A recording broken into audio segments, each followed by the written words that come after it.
So good morning guys. तो चलिए start करते हैं आज की रिवीजन क्लास। बताइए भारतीय सेना के पहले कमांडर इन चीफ का नाम क्या है? के.एम. करियप्पा। और ये कब बने थे? 15 जनवरी 1949 को। और इसीलिए तो 15 जनवरी को हम आर्मी डे मनाते हैं। कई बार पढ़ा होगा ना, आर्मी डे कब मनाया जाता है? 15 जनवरी को। तो वो 15 जनवरी को क्यों मनाते हैं? इसी कारण से, क्योंकि भारतीय सेना के पहले कमांडर इन चीफ बने थे ये भारतीय। के.एम. करियप्पा नाम है। जय हिंद का नारा किसने दिया? नेताजी सुभाष चंद्र बोस ने दिया। और आपको याद होगा, इन्होंने ही तुम मुझे खून दो मैं तुम्हें आज़ादी दूंगा ये नारा भी दिया था। और दिल्ली चलो का नारा देते हुए आज़ाद हिंद फौज के रूप में जाने जाने वाली एक सेना का भी इन्होंने गठन किया था। और 2022 में हमने इनकी 125वीं जयंती मनाई। कब? 23 जनवरी को। और आप जानते भी होंगे 23 जनवरी को कौन सा दिवस मनाते हैं? पराक्रम दिवस। अच्छा, इन्होंने एक बुक भी लिखी थी, वो भी आप याद रख लो। द इंडियन स्ट्रगल नाम से बुक लिखी थी। और स्वराज नाम से एक समाचार पत्र भी इन्होंने शुरू किया था। और मैं आपको बता दूं, अभी प्रधानमंत्री नरेंद्र मोदी ने इंडिया गेट पर नेताजी की होलोग्राम की प्रतिमा का भी अनावरण किया था, जो कि 28 फीट ऊंची है और 6 फीट चौड़ी है, जिसे बाद में ग्रेनाइट की मूर्ति से रिप्लेस कर दिया जाएगा। चलो, एक और अच्छा प्रश्न बनेगा यहाँ से। नेताजी अवार्ड अभी 2022 का किसे दिया गया? तो जापान के जो पूर्व प्रधानमंत्री थे, जिन्हें 2021 में हमने पद्म विभूषण नहीं दिया था क्या, वही। क्या नाम है? Shinzo Abe. और आपको बता दूं एक और करंट अफेयर्स का प्रश्न यहाँ से जोड़ करके, कि इनके ऊपर एक बुक भी लिखी है अभी। बुक का नाम बताऊं आपको? Bose the untold story of an inconvenient nationalist. किसने लिखा? प्रश्न ये आएगा। चंद्रचूड़ घोष ने। ऐसे याद रख लो, घोष ने लिखी बॉस। और एक और करंट का प्रश्न याद रख लो। अब से गणतंत्र दिवस समारोह हम 24 जनवरी की जगह 23 जनवरी से मनाएंगे, क्योंकि इनका जन्मदिन है ना 23 जनवरी को, इसीलिए याद रखना है। काफ़ी सारे फैक्ट्स बता दिए इस एक ही प्रश्न में मैंने आपको। और हाँ गाइज, अगर आप बैंक एग्जाम की तैयारी कर रहे हैं तो अभी आपके पास एक अच्छा मौका है। किस चीज़ का अच्छा मौका है? अनअकैडमी सब्सक्रिप्शन लेने का। क्यों? क्योंकि 19 मई 2022 तक आपको इसके सभी कोर्सेज पे 10 नहीं 20% का इंस्टेंट डिस्काउंट मिलेगा। और मैंने आपको बताया, अनअकैडमी पे जब भी कोई अच्छी स्कीम वगैरह आती है, कोई भी अगर फ्री कोर्सेज आते हैं या फ्री कोई चीज़ आती है या कोई डिस्काउंट वगैरह आएगा, तो मैं आपको ज़रूर बताऊंगा। तो अभी अगर यहाँ से आप कोई परचेज करते हैं कोई कोर्स, तो आपको उस पर 20% का इंस्टेंट डिस्काउंट मिल जाएगा। आपको करना क्या है? उसे बाय करने से पहले कोड यूज़ करना है अपना क्रैक एग्जाम 10 का। तो आपको अभी 10 नहीं 20% का इंस्टेंट डिस्काउंट मिलेगा। और वैसे भी अभी कुछ समय बाद अनअकैडमी प्राइस को हाइक करने की बात कर रहा है। तो अगर आपने मन बना रखा है किसी अच्छे टीचर से पढ़ने का, तो ये अच्छा मौका है उस कोर्स को बाय करने का। जब आप किसी कोर्स को बाय करें तो वहाँ पे कोड आपसे मांगेगा क्रैक एग्जाम 10 आपको टाइप करना है, ये मत भूलना बस। और जम के और मन लगा के पढ़ाई करें। एक बार आपका सिलेक्शन हो जाए, बस ये कोर्सेज के सारे पैसे रिकवर हो जाएंगे। आपकी पहली सैलरी में ये सब पूरा हो जाएगा। बस इसी बात को ध्यान में रखते हुए पढ़ाई करें। तो लिंक आपको नीचे डिस्क्रिप्शन में मिल जाएगा। इसका कोड याद रखना, क्रैक एग्जाम 10 है। अब हम बढ़ते हैं आगे। अगला देखो, ICC women's cricketer of the year 2021 किसे चुना गया? स्मृति मंधाना को। और अभी रचेल हेहो फ्लिंट अवार्ड भी मिला, और ये सम्मान पाने वाली और दूसरी बार इनको, और रचेल हेहो फ्लिंट अवार्ड भी मिला इनको, और ये दूसरी बार अवार्ड मिल रहा है इनको। जबकि men's ICC men's cricketer of the year 2021 चुना गया पाकिस्तान के शाहीन अफरीदी को, और इन्होंने सर गारफील्ड सोबर्स ट्रॉफी भी जीती है। ये अवार्ड जीतने वाले पाकिस्तान के ये पहले खिलाड़ी बने हैं। भारत का पहला ग्रीन एटीएम कहाँ पे खुला? गुरुग्राम में। आप जानते हो इंटरनेशनल सोलर अलायंस का हेडक्वार्टर गुरुग्राम में। भारत का पहला हेली हब गुरुग्राम में स्थापित किया। और भारत का पहला मत्स्य पालन व्यवसाय इंक्यूबेटर गुरुग्राम में लॉन्च किया गया। और गुरुग्राम की पहली महिला पुलिस आयुक्त कौन बनी थी? अभी करंट अफेयर्स का प्रश्न है। चलो, ये प्रश्न मैं आप ही के लिए छोड़ के जा रहा हूँ एज अ होमवर्क प्रश्न। गुरुग्राम की पहली महिला पुलिस आयुक्त बताना है। अगला है, इंटरनेशनल टेबल टेनिस फेडरेशन का हेडक्वार्टर लुज़ेन स्विट्जरलैंड में है। और अभी टोक्यो ओलंपिक 2020 में टेबल टेनिस में किसने सिल्वर मेडल जीता था? आंसर होगा भाविनाबेन पटेल ने। और एक और करंट अफेयर्स का प्रश्न पूछूंगा मैं आपसे। अभी फरवरी की बात है। Table tennis federation of India के संचालन के लिए प्रशासकों एडमिनिस्ट्रेटर्स की समिति की अध्यक्ष कौन बनी है? तो इनका नाम है गीता मित्तल। अगला है 11वीं महारत्न कंपनी कौन सी है? Power finance limited. वैसे अब 11 तो हो गई है आपकी महारत्न, 13 हो गई है नवरत्न और 73 आपकी मिनी रत्न है। अगला है तुर्की का नया नाम क्या है? तुर्की की कैपिटल होती है अंकारा, टर्किश लीरा करेंसी है, प्रेसिडेंट है रेसेप तैयब एर्दोगान। अभी टॉम ट्रैफिक इंडेक्स 2022 आया था, जिसमें भारत का सबसे भीड़ भाड़ वाला शहर बताया गया मुंबई को, जो कि विश्व में 5वें स्थान पर है।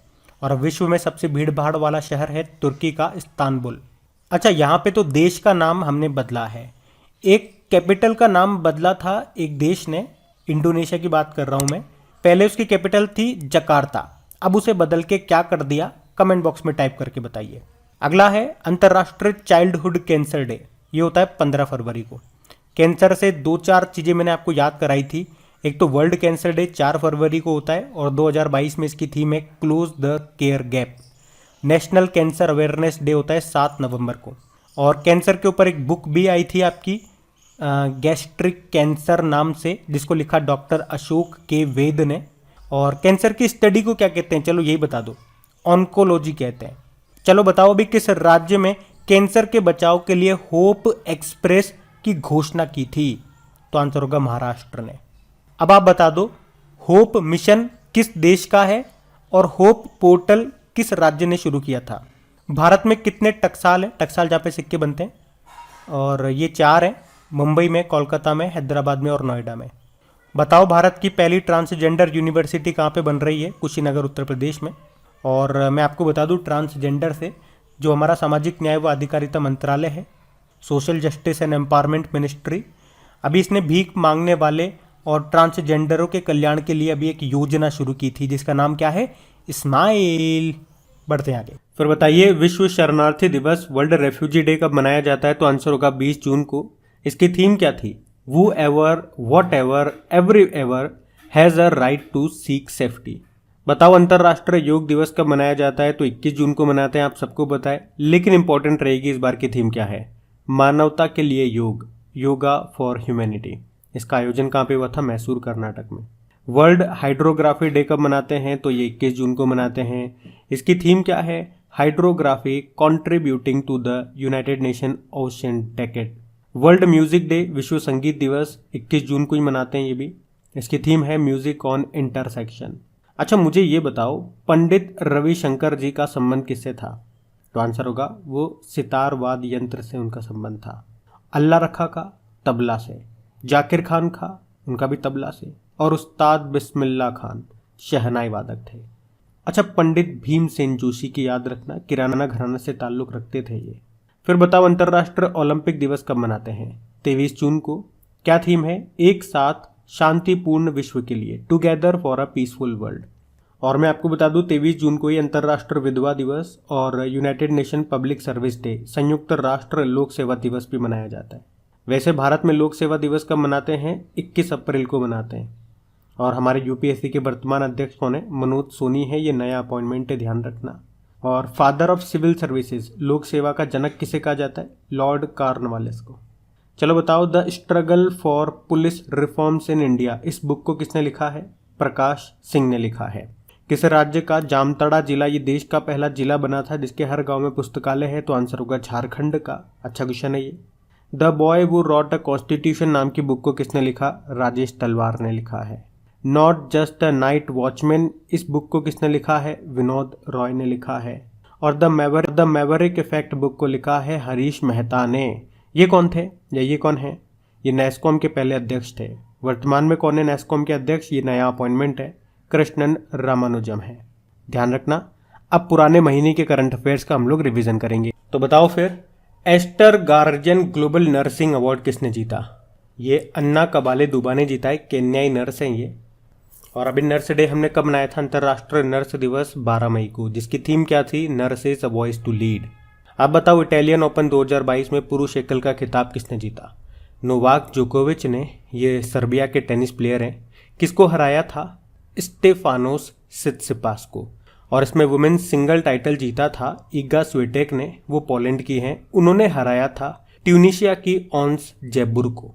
अंतर्राष्ट्रीय परिवार दिवस आप सभी जानते हो 15 मई को मनाते हैं। थीम क्या है? परिवार और शहरीकरण, फैमिलीज एंड अर्बनाइजेशन। अच्छा, फैमिली से एक और डे याद रखना, international day of family remittance, अंतर्राष्ट्रीय परिवार परीक्षण दिवस, वो 16 जून को होता है। बताओ थॉमस कप 2022 का किसने जीता? पहले तो ये ध्यान रखो, ये पुरुषों का बैडमिंटन टूर्नामेंट है जिसको पहली बार जीता है भारत ने। किसको हराया? तो 14 बार की चैंपियन रही इंडोनेशिया को हराया। ये इसका 32वां संस्करण था। इस बार कहाँ पे हुआ? थाईलैंड के बैंकॉक में। और जो महिलाओं का बैडमिंटन टूर्नामेंट होता है वो उबेर कप होता है और उसको साउथ कोरिया ने जीता, चाइना को हरा के, वो भी याद रखो। त्रिपुरा के नए मुख्यमंत्री कौन बन गए? माणिक शाह बन गए। किसको रिप्लेस किया? बिप्लब कुमार देव। पोप द्वारा संत घोषित किए जाने वाले पहले आम भारतीय कौन बने? तो आंसर होगा देव सहायम पिल्लई। फोर्ब्स की ग्लोबल 2000 की सूची में टॉप पर रहे बर्कशायर हैथवे, ये पहली बार टॉप पे रहे। और सेकंड नंबर पे है इसमें industrial and commercial bank of China, third पे सऊदी अरामको। भारत में टॉप पे रिलायंस रहा, वैसे ये 53 नंबर पे था इस लिस्ट में। और सीबीएसई की नई अध्यक्ष कौन बन गई? तो आंसर होगा निधि छिब्बर बन गई हैं। अंतर्राष्ट्रीय प्रकाश दिवस मनाया जाता है 16 मई को। 16 मई को सिक्किम का स्थापना दिवस भी होता है और नेशनल डेंगू डे भी होता है। अब बताइए यूनाइटेड अरब अमीरात के नए प्रेसिडेंट कौन बन गए? शेख मोहम्मद बिन जायद अल नहयान। ये यहाँ के तीसरे प्रेसिडेंट बने, क्योंकि अभी वहाँ पे जो प्रेसिडेंट थे शेख खलीफा बिन जायद अल नहयान, उनका निधन हो गया। इनके नाम में एक ही शब्द का अंतर है। नए वाले का तो है शेख मोहम्मद बिन जायद अल नहयान, पुराने जो निधन हो गया उनका था शेख खलीफा बिन जायद अल नहयान। तो एक के नाम में मोहम्मद आता है, एक के नाम में खलीफा आता है, तो कंफ्यूज मत होना। अगला प्रश्न देखते हैं। तो बताओ फ्रांस की दूसरी महिला प्रधानमंत्री कौन बनी है? एलिजाबेथ बॉर्न बनी है। और ये किनका स्थान लेंगी? जीन कॉस्टेक्स का। प्रेसिडेंट यहाँ के कौन है? इमैनुअल मैक्रोन है। करेंसी होती है यूरो। और कैपिटल क्या है? पेरिस है, जहाँ पे यूनेस्को का हेडक्वार्टर है, OECD का है, और फाइनेंशियल एक्शन टास्क फोर्स का हेडक्वार्टर यहीं पर है। 2024 के जो समर ओलंपिक होंगे वो भी यहीं पे होंगे, ये भी याद रखो। फिर है विश्व दूरसंचार और सूचना समाज दिवस, world telecommunication and information day कब मनाया जाता है? तो आंसर होगा 17 मई को।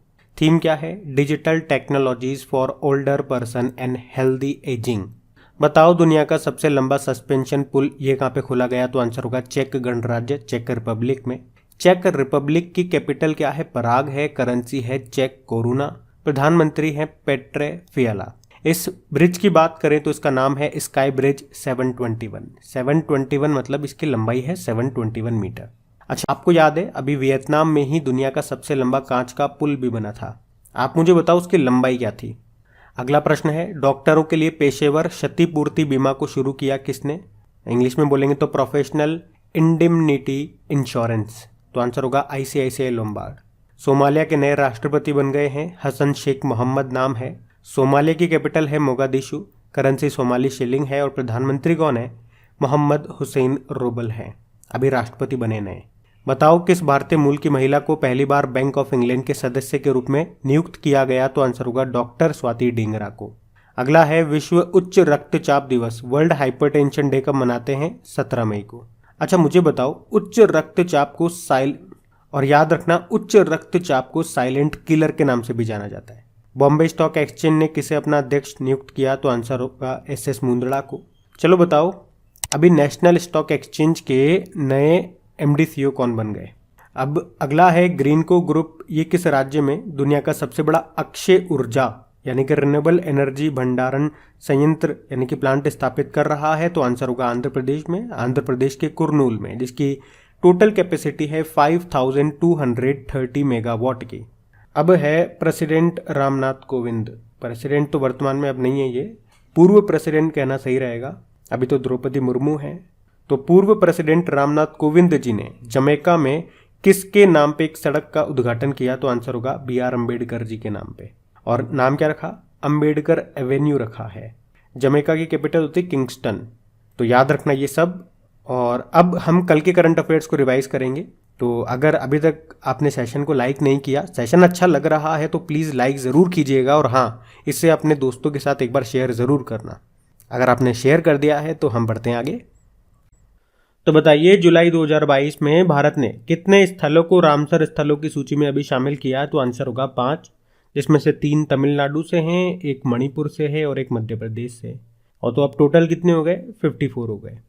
साथ में ये भी याद रखो, वर्ल्ड वेटलैंड डे ये हम 2 फरवरी को मनाते हैं। और रामसर शहर ये आपको मिलेगा ईरान में, जहाँ पे रामसर कन्वेंशन हुआ था 2 फरवरी 1971 को।